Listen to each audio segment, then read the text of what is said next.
Hi, I'm Michael Connor, and today I'm going to be talking a little bit about the 100-meter backstroke final from the 2007 World Championships. And this was the race in which Aaron Peirsol became the first man to go under 53 seconds in the 100-meter backstroke.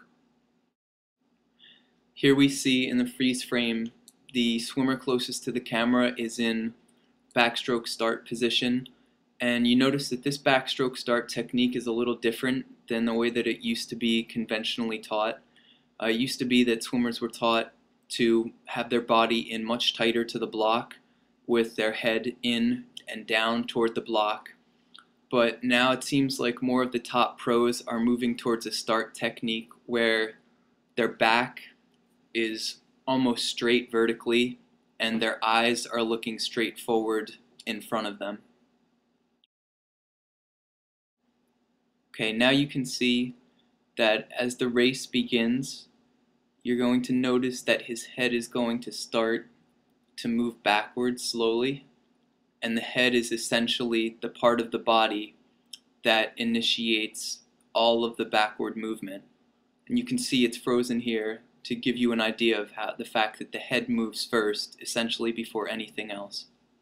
You can see the head starts to move back, the arms start to move back, the legs drive backwards off the wall to facilitate body arch. In this freeze frame, you can see the swimmer in the black suit. Although he's a little bit slow getting off of the block, he has very good body arch, and you can see that his back is arched, and essentially that's to enable his body to get over top of the surface of the water to reduce the amount of resistance.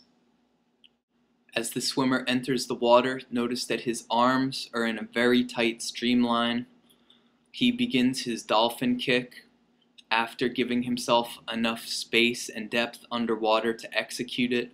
And you can see that that dolphin kick and the undulation comes from his abdominal muscles and his back muscles.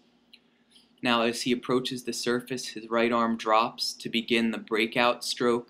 He breaks out upward to the surface, and he carries that speed from his underwater dolphin kicking up to the surface of the water with him, and that speed translates and carries over into his actual backstroke. Here you can see the amount of rotation on the body of the swimmer closest to us. His left shoulder is almost entirely out of the water. His left hip is pointing upward, and that gives you an idea of how much rotation is involved with the actual backstroke.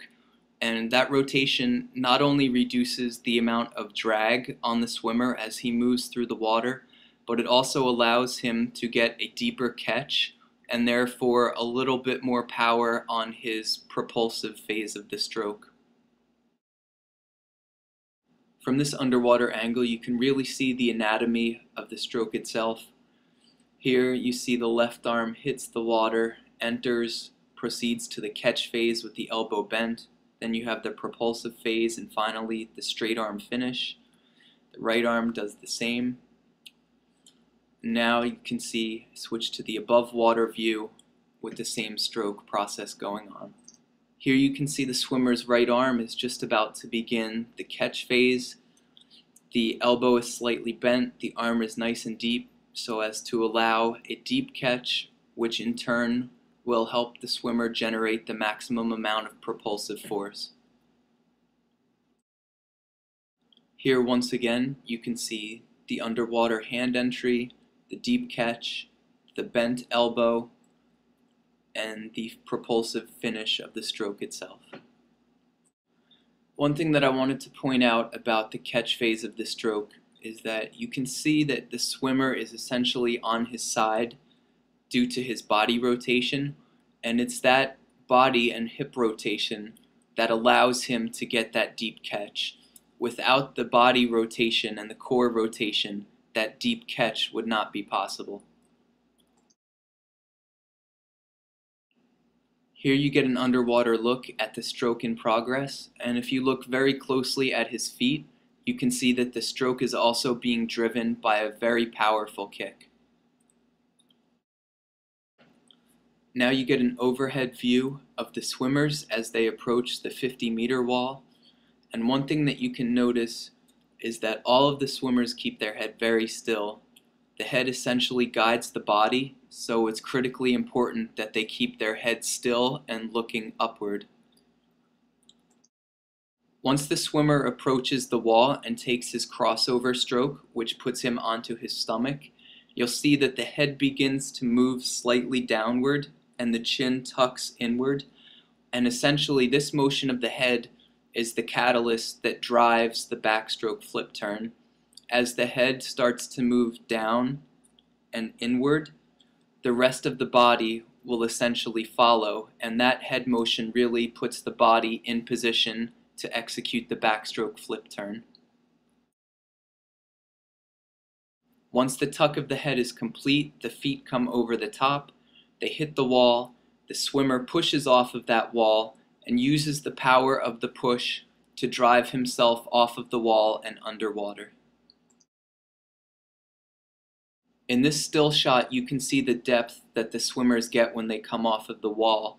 One of the reasons for that depth is to give themselves enough space and time to properly execute their underwater dolphin kick.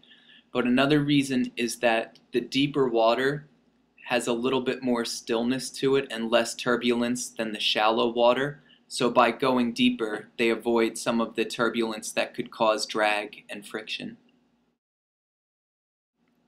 In this shot, you can see the swimmer dolphining underwater. You notice again that the streamline is held very tight. The hips are driving the undulation of the dolphin kick. And you notice that he's taking many dolphin kicks because his time under the water will be faster than his time on the surface of the water. So he's trying to maximize that underwater time. Now he splits his hand away. He's preparing to break out. And if you watch the swimmer closest to us, you can see the breakout process. Arm separates, head surfaces, right shoulder pops up, right arm follows it up. Now if we take another look at the swimmer closest to us, we can see that he's in the midst of his breakout phase. His head has surfaced, his right shoulder is just about to surface, his right arm is still under the water but is moving upward to initiate that first breakout stroke. And one thing that's important to mention, especially in a short race like the 100 meters, is that it's really crucial for these swimmers to carry that speed that they generate underwater up to the surface with them. One of the ways that they can effectively do that is to have a clean, crisp breakout process without any kind of hesitation or wasted movement. And if you watch these swimmers, you'll see that all of their breakouts are very quick and very crisp. This is one more look again at the breakout process of the swimmer closest to us. Now the swimmers are approaching the end of the race, and one of the keys to having a strong finish to the end of your race is to maintain your stroke turnover rate. A lot of times at the end of a race, you'll see guys get tired and their stroke rate starts to slow down. But in the next clip, you'll be able to see with most of these athletes, their stroke rate remains throughout the whole race. And these are the final seconds of the 100 backstroke race. I wanted to pause this just before the end.